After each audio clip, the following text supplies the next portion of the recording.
Hello guys, welcome back to channel Barca Malayalam. നമ്മൾ ഇന്ന് Kerala Blasters versus FC Pune city മാച്ചിന്റെ post match analysis video ആണ് ഇവിടെ ചെയ്യുന്നത്. മാച്ച് എല്ലാവരും കണ്ടു കാണും. ബ്ലാസ്റ്റേഴ്സ് 1-0 എന്ന സ്കോറിന് തോൽക്കുകയാണ് ഉണ്ടായത്. ഫലത്തിൽ ഏകദേശം നമ്മൾ ISL നിന്നും പുറത്തായ അവസ്ഥയിലാണ്. ദാറ്റ് മീൻസ് നമുക്കിനി ടോപ്പ് 4 എത്താനായിട്ട് സാധ്യതകൾ നന്നേ കുറവാണ്. എങ്കിലും കേരള ബ്ലാസ്റ്റേഴ്സ് കളിച്ചു. മുൻപത്തേക്കാൾ വളരെ മനോഹരമായ രീതിയിലാണ് കേരള ബ്ലാസ്റ്റേഴ്സ് കളിച്ചത്. കളി നന്നായിട്ട് ഇംപ്രൂവ് ആയിട്ടുണ്ട്. Midfield was good. സോ ആ മാച്ചിൽ നിന്നും കിട്ടിയ ഒരു 5 കാര്യങ്ങൾ നമുക്ക് ഇവിടെ ഡിസ്കസ് ചെയ്യാം. First one, Jhingan versus Ashique കരൂണിയൻ.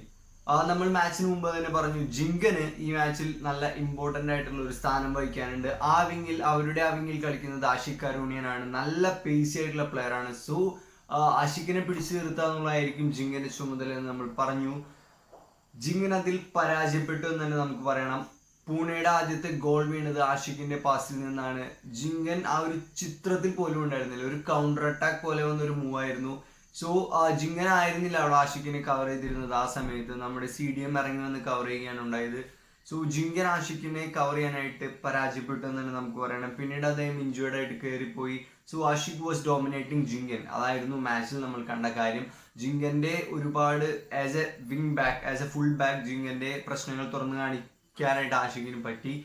Jhingan ഒരു പേസി പ്ലെയർ അല്ല. ജിങ്കന് കയറി പോകുന്ന രീതിയിൽ അത്ര പേസിൽ തന്നെ തിരിച്ചു വരാനായിട്ട് സാധിക്കുന്നില്ല.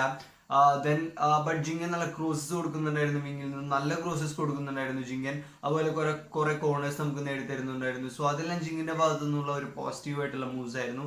എങ്കിലും അദ്ദേഹത്തിന് പേസ് വളരെ കുറവാണ് ഒരു ഫുൾ ബാക്ക് ആയിട്ട് കളിക്കാൻ. സ്റ്റാമിനയും വളരെ കുറവാണ് ഒരു ഫുൾ ബാക്ക് ആയിട്ട് കളിക്കാനായിട്ട്. സെക്കൻഡ് വൺ, കേരളത്തിന്റെ മിഡ്ഫീൽഡ് ആണ്.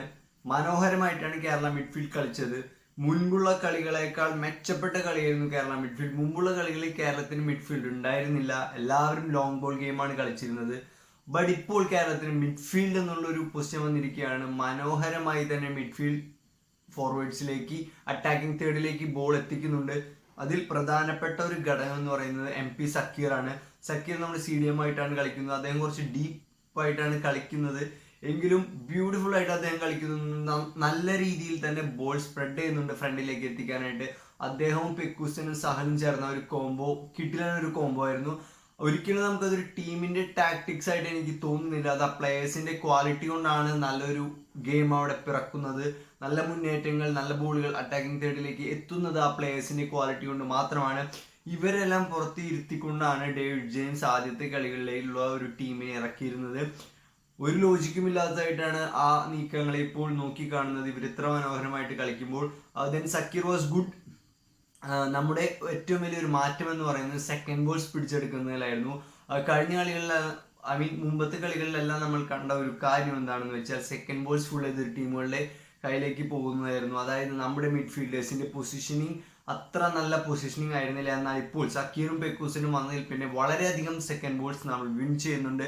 അവരുടെ പൊസിഷനിങ് നല്ല പൊസിഷനിങ് ആണ്. കറക്റ്റായിട്ട് സെക്കൻഡ് ബോൾസ് കിട്ടാവുന്ന രീതിയിലാണ്. മിഡ്ഫീൽഡ് കളിച്ച് നല്ല എക്സ്പീരിയൻസ്ഡ് ആയിട്ടുള്ള പ്ലേയേഴ്സ് ആണ് അവർ. So Kerala midfield was good. Third one, Kerala ബ്ലാസ്റ്റേഴ്സിന്റെ അറ്റാക്കിംഗ് തേർഡിലെ പ്രകടനമാണ്. വളരെ മോശം പ്രകടനം എന്ന് തന്നെ പറയണം കേരള ബ്ലാസ്റ്റേഴ്സിന്റെ അറ്റാക്കിംഗ് തേർഡിൽ. അവിടെ വെച്ച് ബോൾ കിട്ടുമ്പോൾ അല്ലെങ്കിൽ അവിടേക്ക് കടന്നു കഴിഞ്ഞാൽ ബോക്സിന് വെളിയിൽ പ്ലേയേഴ്സിന് എന്തു ചെയ്യണം എന്നറിയാത്ത ഒരു അവസ്ഥയാണ്. ഹോംവർക്ക് ഒട്ടും എടുക്കാതെ വന്ന പോലെയാണ്, ഹോംവർക്ക് ചെയ്യാതെ വന്ന് എക്സാം എഴുതുന്ന പോലെയാണ് നമ്മൾ കണ്ട കാര്യങ്ങൾ. അവിടെ വെച്ച് ഷൂട്ട് ചെയ്യണോ, പാസ് ചെയ്യണോ, കട്ട് ചെയ്യണോ ഒന്നും അറിയാത്തൊരു അവസ്ഥയാണ് ബ്ലാസ്റ്റേഴ്സ് താരങ്ങൾ. അത് വളരെ മോശമായി പോയി. ഇത്ര ഒരു പ്രൊഫഷണൽ ടീമാണ് ഇങ്ങനെ കാണിക്കുന്നത്. എനിക്ക് തോന്നുന്നു ഇതിനെക്കുറിച്ച് അവർക്ക് ഡ്രിൽസ് ഒന്നും കൊടുക്കുന്നില്ല എന്ന് തോന്നുന്നു. അറ്റാക്കിംഗ് തേർഡിലെ ബാക്കി എല്ലാ ടീമുകളെയും നോക്കിയാൽ നമുക്ക് കാണാം, ഇന്റർനാഷണൽ ടീമുകളെ നോക്കിക്കഴിഞ്ഞാൽ കാണാം, അവർക്ക് അറ്റാക്കിംഗ് തേർഡിലെ പെർഫോമൻസിന് മാത്രമായിട്ട് കുറെ പ്രാക്ടീസ് സെഷൻസും ഡ്രിൽസും എല്ലാം എടുക്കുന്നത് കാണാം. ഇതൊന്നും കേരള ബ്ലാസ്റ്റേഴ്സിൽ ഇല്ല എന്നാണ് തോന്നുന്നത്. അറ്റാക്കിംഗ് തേർഡിൽ എത്തിയാൽ എല്ലാവരും ബ്ലൈൻഡ് ആണ്. എല്ലാവർക്കും ഒരു അമ്പരപ്പാണ്. എന്താണ് ചെയ്യേണ്ടതെന്ന് അറിയില്ല. ചിലപ്പോൾ ഷൂട്ട് ചെയ്യും, പാസ് ചെയ്യേണ്ട സ്ഥാനത്ത് ഷൂട്ട് ചെയ്യും, ഷൂട്ട് ചെയ്യേണ്ട സ്ഥാനത്ത് പാസ് ചെയ്യും. സോ ഇതെല്ലാം കാണുമ്പോൾ സങ്കടമാണ് വരുന്നത് കേരള ബ്ലാസ്റ്റേഴ്സ്. അറ്റാക്കിംഗ് തേർഡിൽ നമ്മൾ ഇനിയും improve ആവാനായിട്ടുണ്ട്.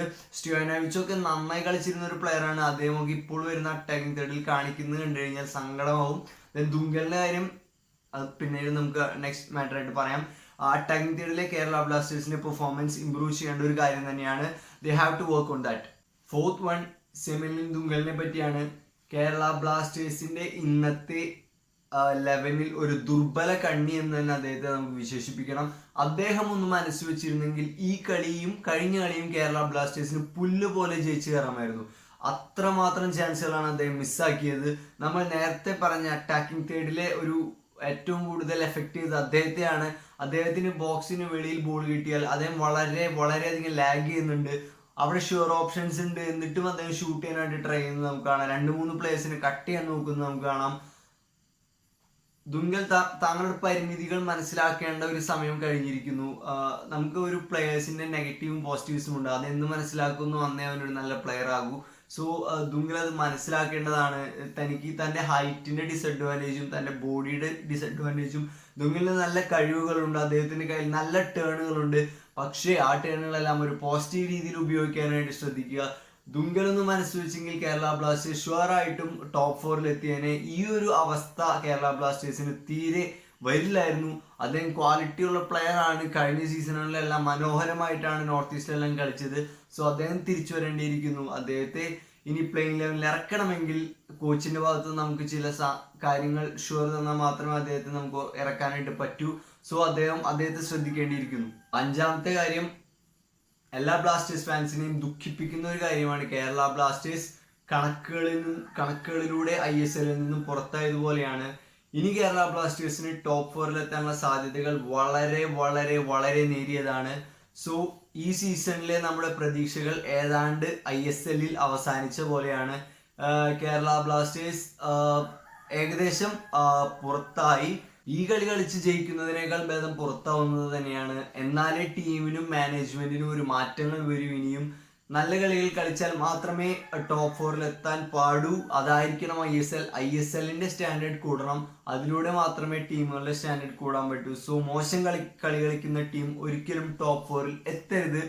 Blasters don't deserves it. Blasters അർഹിക്കുന്നില്ല ടോപ്പ് 4-ലുള്ള ഒരു സ്ഥാനം. അത്ര മോശം കളിയായിരുന്നു ഈ സീസണിൽ ഇതുവരെ ബ്ലാസ്റ്റേഴ്സ് കാഴ്ചവെച്ചത്.